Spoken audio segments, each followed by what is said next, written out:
ये बाइबल मुकद्दस किसी एक मज़हब के लिए, किसी एक फ़िरके के लिए, किसी एक कौम के लिए, ये उनके लिए नहीं है। बाइबल मुकद्दस सारी दुनिया के बनी नौ इंसान के लिए है। बाइबल मुकद्दस आम किताब नहीं है, बल्कि हमेशा की ज़िंदगी की किताब है। तमाम मखलूक़ात भी जो है वो बाइबल मुकद्दस के पूरा होने का इंतज़ार कर रही है। इसकी तारीफ़ सिर्फ मैं नहीं कर रहा, बल्कि बाइबल मुकद्दस में आसमान के फरिश्ते भी हर वक्त इसकी तारीफ़ करते हैं। अब ये जो किताबें हैं जिनको हम पढ़ते सुनते आ रहे हैं, क्या आपके ख्याल में या लोगों के ख्याल में बदल गई है? इस किताब का मुहाफिज कोई इंसान नहीं है, बल्कि खुदा है। आसमान और ज़मीन टल जाएं पर बाइबल मुकद्दस का एक शोशा भी नहीं टल सकता है। हालेलुया। बाइबल मुकद्दस कोई आम किताब नहीं है जिसको पढ़ा और पीछे रख दिया। ये आम किताब नहीं है। ये वो किताब है जिसके पीछे खुदा का एक बड़ा मंसूबा है। और बाइबल मुकद्दस वो किताब है जो कायनात का शुरू से इख्तिताम तक एक एक बयान कर रही है। और बाइबल मुकद्दस वो किताब है जो इंसान को खुदा के साथ मिलाती है। और बाइबल मुकद्दस वो है जो बनी नौ इंसान के लिए खुदा तक पहुंचने का रास्ता है। बाइबल मुकद्दस क्या एक किताब है? जी नहीं। बाइबल मुकद्दस अलहामी आसमानी किताबों का मजमुआ है। जितनी भी हज़रत आदम अलैहिस्सलाम से यीशु मसीह तक ये सारी बातें उसमें हैं, उनकी तफसील, उनकी सारी बातें हैं। बाइबल मुकद्दस आसमानी रूहानी किताबों का मजमुआ है। और उनका जिक्र बाइबल मुकद्दस में 4 किताबों में 4 हिस्सों में बताया जाता है। पहला हिस्सा है तौरेत की किताब, दूसरा हिस्सा है ज़बूर की किताब, तीसरा हिस्सा है सहीफ़े अंबिया, नबियों के सहीफ़े, नबियों पर जो छोटी छोटी किताबें नाज़िल हुई थी। और आखिरी किताब अंजील मुकद्दस। इससे हम कह सकते हैं बाइबल मुकद्दस आसमानी रूहानी और खुदा की बातों का एक मजमुआ है। 4 किताबें तौरेत शरीफ, ज़बूर शरीफ, सहीफ़े अंबिया और अंजील शरीफ। अब ये जो किताबें हैं जिनको हम पढ़ते सुनते आ रहे हैं, क्या आपके ख्याल में या लोगों के ख्याल में बदल गई है?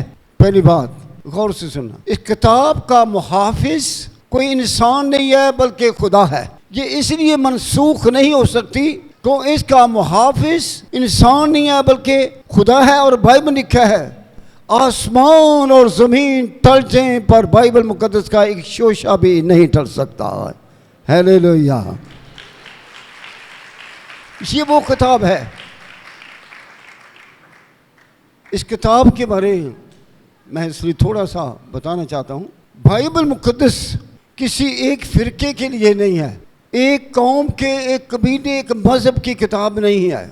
ये बाइबल मुकद्दस किसी एक मज़हब के लिए, किसी एक फ़िरके के लिए, किसी एक कौम के लिए, ये उनके लिए नहीं है। बाइबल मुकद्दस सारी दुनिया के बनी नौ इंसान के लिए है। और यहाँ तक कि भी तमाम मखलूक़ात भी जो है वो बाइबल मुकद्दस के पूरा होने का इंतज़ार कर रही है।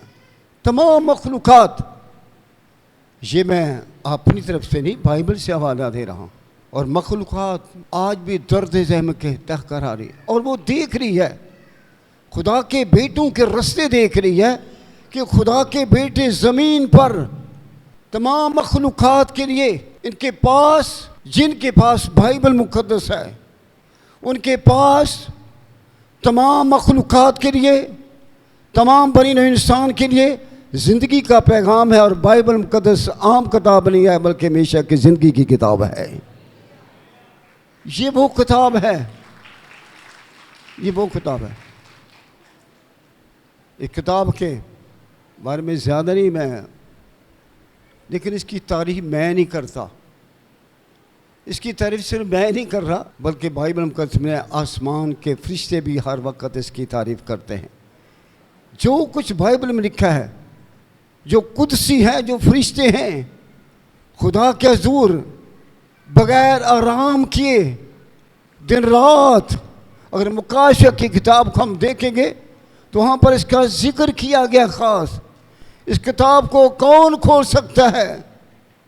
इस किताब की मोहरें कौन खोल सकता है?